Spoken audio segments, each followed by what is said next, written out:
वक्रतुंड महाकाय सूर्यकोटि समप्रभ निर्विघ्नं कुरु मे देव सर्वकार्येषु सर्वदा। कथा है हमारे महादेव भोलेनाथ की।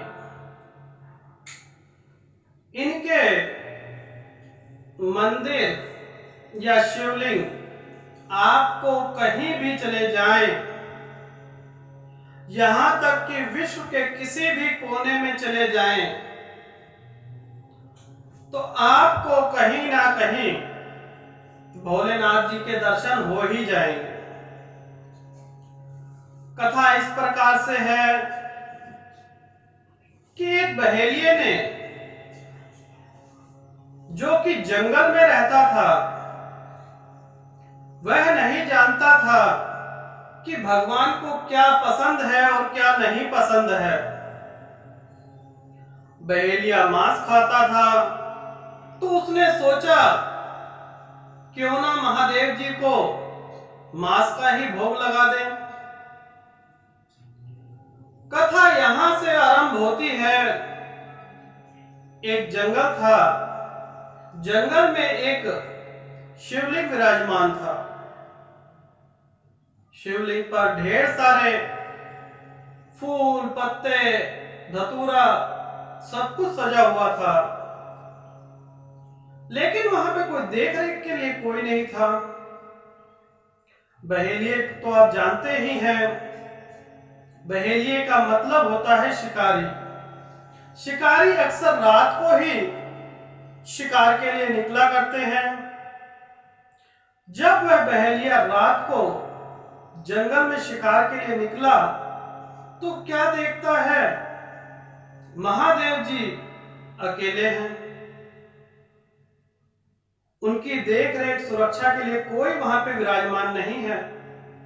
तो बहेलिये ने सोचा आज पूरी रात महादेव जी की रक्षा करूंगा।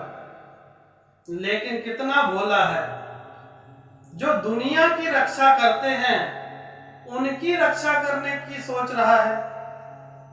लेकिन प्रेम तो प्रेम है। अगर लीला नहीं होगी तो रचना कहां से होगी, और रचना नहीं होगी तो संरचना कैसे होगी। अब यह कार्य रात भर चलता रहा। आधी रात को बहेलिये ने एक शिकार किया और मांस भूनकर खाया। प्रथम उसने सोचा कि भगवान को भी भूख लगी होगी, क्यों ना एक टुकड़ा उन पर भी चढ़ाया जाए। खाने से पहले उसने वहां पर मांस का टुकड़ा चढ़ा दिया। नित्य 2-4 महीने तक यही क्रिया चलती रही। सुबह पुजारी आता तो देखता रोज मांस का टुकड़ा वहां पे पड़ा रहता, और वह गंगा जल लेके नदी से लाके साफ स्वच्छ करके फिर से पूजा पाठ करता। अगले दिन आके क्या देखता कि मांस का टुकड़ा वहां पे पड़ा हुआ है। पुजारी बड़ा दुखी हुआ और उसने सोचा कि यह कौन सा प्राणी है जो महादेव जी के साथ बदतमीजी कर रहा है। क्या उन्हें ये नहीं पता कि भोलेनाथ जी को मांस का भोग नहीं लगाया जाता, वह फल फूल खाते हैं। उसने सोचा क्यों ना आज रात मैं यहीं रुककर पूरा दृश्य देखूं कि यह पाप कौन कर रहा है।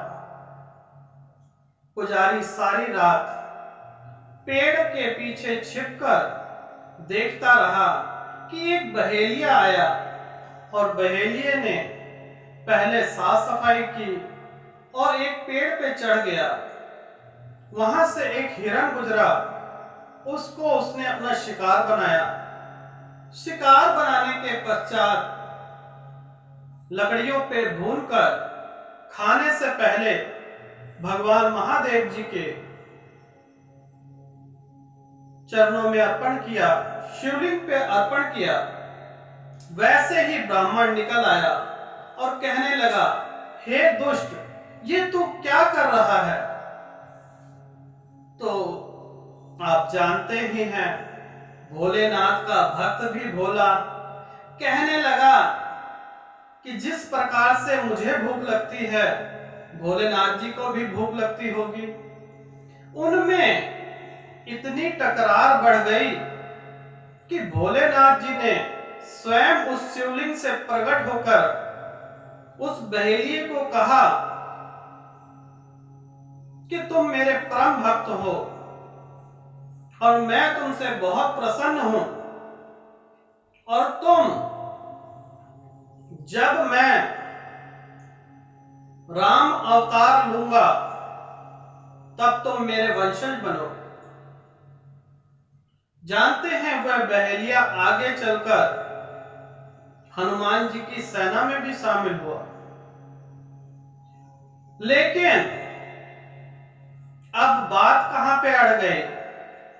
पुजारी जो था, नित्य नियम पूजा पाठ किया करता था, भगवान नहीं प्रसन्न हुए और एक बहेलिए के मांस चढ़ाने से भगवान प्रसन्न हो गए। तो भगवान कहते हैं कि मैं किसी के प्रेम में बंध जाता हूं। उसने जाने अनजाने निस्वार्थ मेरी सेवा की, कोई उसे चाह नहीं थी, और तुमने ब्राह्मण को कहा तुमने किसी चाह से मेरी सेवा की, इसलिए पूरी जिंदगी तुम्हें मेरे दर्शन नहीं हुए। लेकिन एक बहेलिए ने निस्वार्थ मेरी सेवा की, इसीलिए मैंने बहेलिए को दर्शन दिए। तो आप लोग भी भगवान की सेवा निस्वार्थ करेंगे तो भगवान प्रसन्न होंगे। भगवान जो है आपके दूध दही पंचामृत के भूखे नहीं हैं, वह आपके प्रेम के भूखे हैं। प्रेम से जो कुछ खिलाओगे सब खा लेते हैं, इसीलिए तो कहते हैं भोलेनाथ। तो ज्ञान ये प्राप्त हुआ कि मन चंगा तो कठौती में गंगा।